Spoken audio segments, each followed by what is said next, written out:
মধুমিতাস কিচেনের আর একটা নতুন পর্বে তোমাদের সবাইকে স্বাগত। বন্ধুরা, আজকের রেসিপি একদম ইউনিক আর এই জামাই ষষ্ঠীতে একটা স্পেশাল রেসিপি, ডেজার্ট আইটেম, মাত্র 3টে উপকরণের সাহায্যে। একে ইংলিশে একটা বলে হচ্ছে ম্যাঙ্গো কোকোনাট ডিলাইট বা পাকা আম দিয়ে নারকলের লাড্ডু। তো চলো বন্ধুরা, এই পাকা আমের লাড্ডু বানাতে কি কি লাগছে, কিভাবে একদম 5 মিনিটে হাতের কাছে থাকা মাত্র 3টে উপকরণের সাহায্যে এই পাকা আমের নারকলের লাড্ডু আমরা বানিয়ে ফেলতে পারি। তো আর দেরি করো না, আর মুখে দিলেই কিন্তু এই লাড্ডুটা একদম মিলিয়ে যায়। তো ঝটপট শুরু করে দিই এই পাকা আমের লাড্ডু। প্লিজ ভিডিওটাতে আমার সাথে থেকো, একটা লাইক দিয়ে দেখতে থাকো বন্ধুরা। কড়াইটা অন করে একটু মিডিয়াম গরম করে নিয়ে 1 চামচ ঘি অ্যাড করে দিলাম।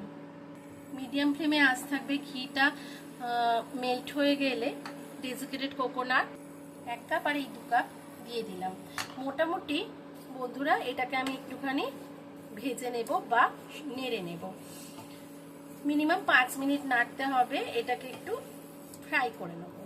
আর এটার জন্য এটা টেস্টটা খুব ভালো হবে। আর বন্ধুরা, মোটামুটি আমরা ম্যাঙ্গো পাল্প যতটা থাকবে ঠিক ততটাই, মানে মোটামুটি চোখের আন্দাজে, খুব যে একটু 19-20 হলে অসুবিধা নেই। তো আমার মোটামুটি এই জন্য আমি 2 কাপ নিয়েছি ডেজিকেটেড কোকোনাট।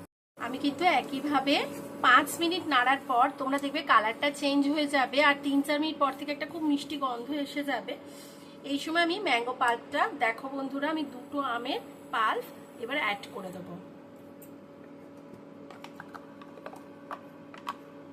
মোটামুটি বললাম চোখের আন্দাজে করলেই হবে, 19-20 হলে খুব একটা অসুবিধা হবে না। তো এবার মিডিয়াম আছে, এটা আগে অ্যাড করে দিয়ে মিক্স আপ করে নেব। এটা মাত্র 3টে উপকরণের সাহায্যে দারুণ দারুণ টেস্টি। আর এখন তো আম খুব অ্যাভেলেবেল, কম দামেই হাতের কাছে সহজে পাওয়া যাচ্ছে। আর এই জামাই ষষ্ঠীতে তোমরা কিন্তু বানিয়ে ফেলতেই পারো। আর একটা কথা বন্ধুরা, শুকনো খোলায় তোমরা বানাতে পারো, তবে ঘিটা দিলে টেস্টটা আরো সুন্দর হয়, এই আর কি। আর বন্ধুরা, আমি অ্যাড করছি বাড়ির তৈরি কনডেন্স মিল্ক। এটার পরিমাণ হচ্ছে আমরা যতটা নারকোল নিয়েছি তার কোয়ার্টার ভাগ। তার মানে হচ্ছে যতটা নারকোল নেবে তার হাফে আরো হাফ ভাগ। তো এই হিসেবে আমি নিলাম। আর এর জন্য আমি কোনো চিনি মেশাচ্ছি না। আর বন্ধুরা, আমি ডেসক্রিপশন বক্সে বাড়িতে কি করে খুব কম খরচে হাতের কাছে থাকা উপাদান দিয়ে এই কনডেন্স মিল্ক বানানো যায়, যাতে কিনে বেশি পয়সায় না, খুব কম পয়সাতে হাতের কাছে। আর চট করে তোমরা যখন মিষ্টি, কেক বা যে কোনো কিছু বানাবে, ডেজার্ট আইটেম, এই কনডেন্স মিল্ক বানিয়ে নিতে পারো বা বেশি দিন রাখতে পারো কীভাবে প্রিজার্ভ করে। আমার এই ভিডিওটা অলরেডি আছে। তো বন্ধুরা, আমি অতি অবশ্যই এটা ডেসক্রিপশন বক্সে এই লিঙ্কটা পাঠিয়ে দেবো। যার দরকার হবে তারা অতি অবশ্য করে এটা কিন্তু তোমরা দেখে নিতে পারো। আর অ্যাড করছি থেতো করা ছোট এলাচ গুঁড়ো।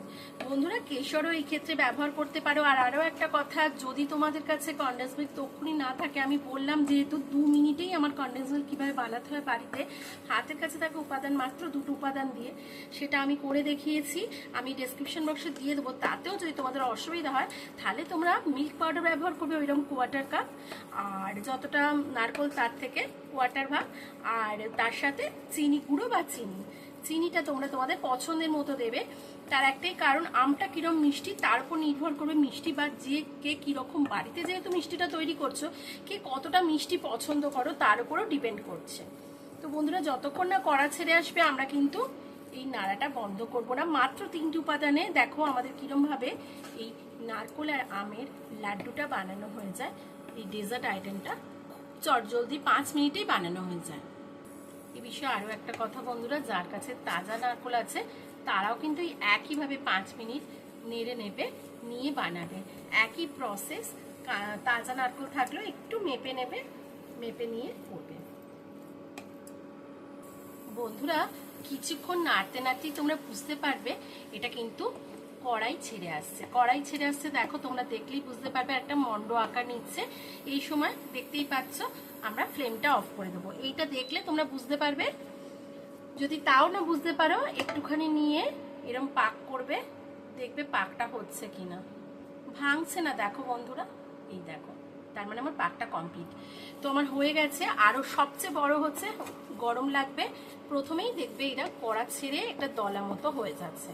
তো এইবার আমি একটু ঠান্ডা হতে দেবো, তারপর আমি লাড্ডুগুলো পাকাবো। এটা জুড়িয়ে গেলে মানে মিনিট 3-4 অপেক্ষা করে এরমভাবে লাড্ডু পাকাতে হবে। যে যে পরিমাণ মানে তোমরা কোয়ান্টিটি নিতে চাও, যত বড় লাড্ডু করতে চাও সেইভাবে নেবে।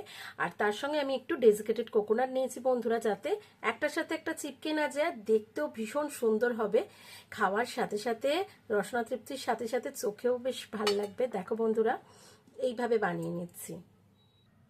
খুব ইজি এই লাড্ডুটা, আর খুব তাড়াতাড়ি বানানো হয়ে যায়। 5 মিনিট খালি ওইটা ভাজতে লাগে, আর 3-4 থেকে 4 মিনিট কি জোর 5 মিনিট দেখবে তোমাদের রেডি হয়ে যাবে। একদম ভীষণ ভীষণ স্বাদের, আর মুখে দিলে কিন্তু মিলিয়ে যায়। তো এই জামাই ষষ্ঠীতে বানিয়ে ফেলতেই পারো বন্ধুরা, বা যে কোনো অকেশনে। এখন আম কিন্তু ভীষণভাবে অ্যাভেলেবেল, খুব সহজলভ্য। তো চলো, তৈরি হয়ে গেল চটজলদি মাত্র 5 মিনিটে পাকা আমে একদম লাড্ডু নারকল দিয়ে। তো চলো বন্ধুরা, আবার হাজির হয়ে যাবো নতুন কোনো রেসিপি নিয়ে। ততক্ষণের জন্য ভীষণ ভালো থেকো, সুস্থ থেকো, আর টাটা।